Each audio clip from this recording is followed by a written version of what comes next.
His resume is impressive and his interests are diverse. From aerospace to the paranormal, he has studied it all. Now comes one of his loftiest projects ever, In Search of the Afterlife. My own personal view is another side, and so my own mission now is more about what is it all about? How complex is it?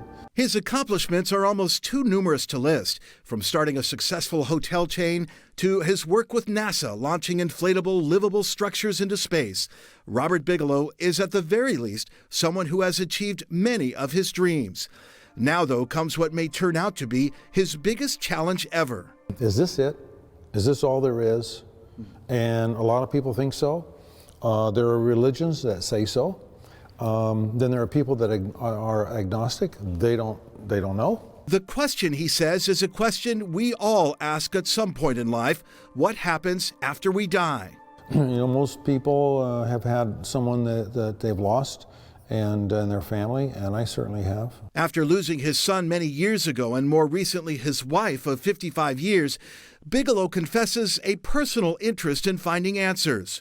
In June, he created the Bigelow Institute for Consciousness Studies with the objective of researching whether there is survival of human consciousness after physical death. How serious is he?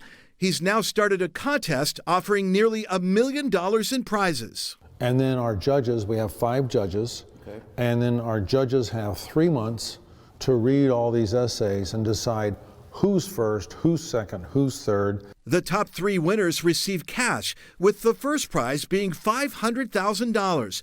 But Bigelow says he's looking for tangible answers, not just faith-based concepts. The essays should be 25,000 words, and applicants will want to include additional supportive references such as witness testimony, even video evidence if it exists. They could be a producer or a director of shows that go after ghost hunting and so forth, and maybe they have some terrific film. Winning essays will be posted along with a discussion blog. What types of applicants have responded so far? Different age groups and backgrounds, says Bigelow, including, for example, a retired police detective. Believe it or not, this is something that he's used in his work to solve murders. By communication through mediums. Interesting. Okay, and he has many to his credit.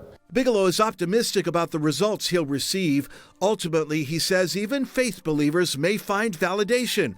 And for those who don't believe at all, perhaps a life-changing revelation.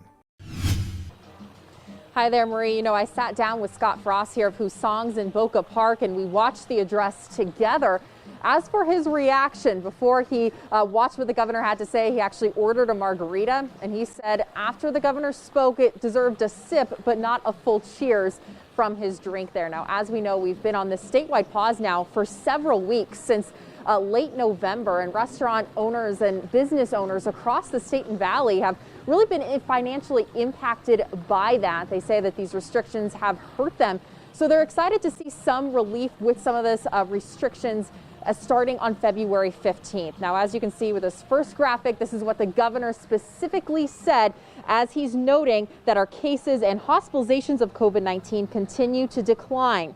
Now, that first round of capacity limits are going to be lifted on February 15th based on risk level.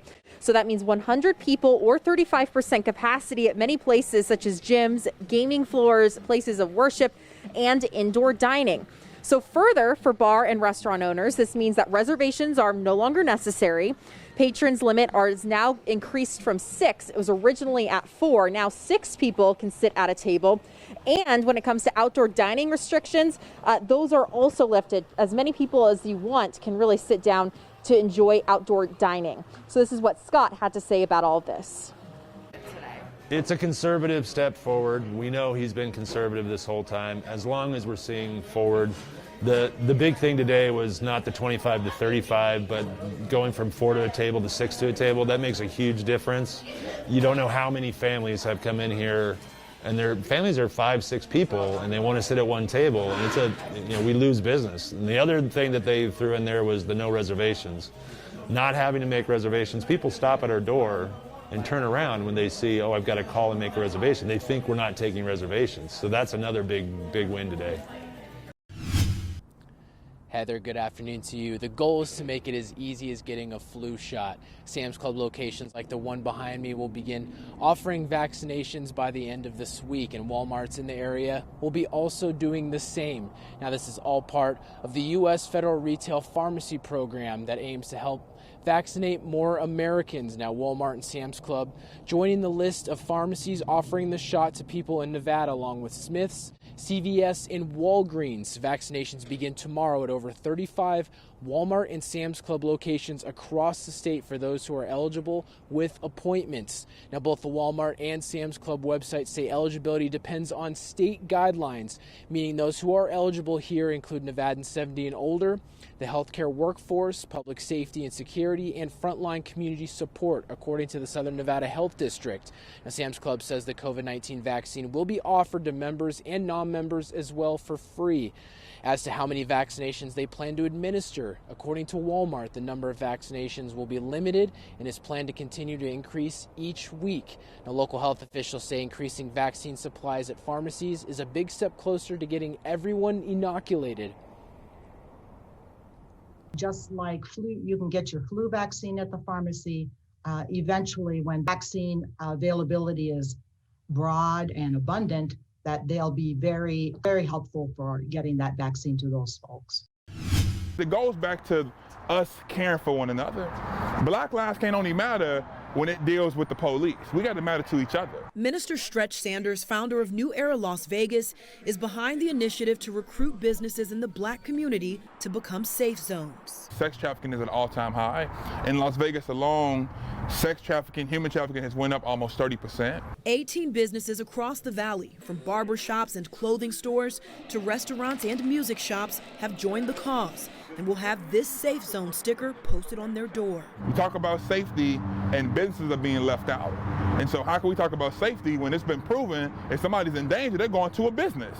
The most recent business to agree to become a safe zone is Candy's Beauty Supply in North Las Vegas. I'm prepared to defuse a situation. I have experience in that as well. So I would actually shelter someone if I had to put them in the bag, if they had to sit behind the counter, if we had to lock the door, whatever we had to do to protect someone that needs me. Minister Sanders noted that since the pandemic started, domestic violence has spiked, and he wants anyone in need of help to know there are businesses in the community ready and willing. We're not saying play hero, we're not saying play cop. All we're saying is let's get back to the days of old where Uncle John, who owned the barbershop, he was the neighborhood watch captain. Grandma, who at the restaurant, she would let you come in and get refuge if you was being abused by your husband. We got to go back to those days. And Minister Sanders says the goal by the end of 2021 is to have 200 businesses across the valley signed up as safe zones. If you'd like more information on how your business can participate, you can head to our website, news3lv.com.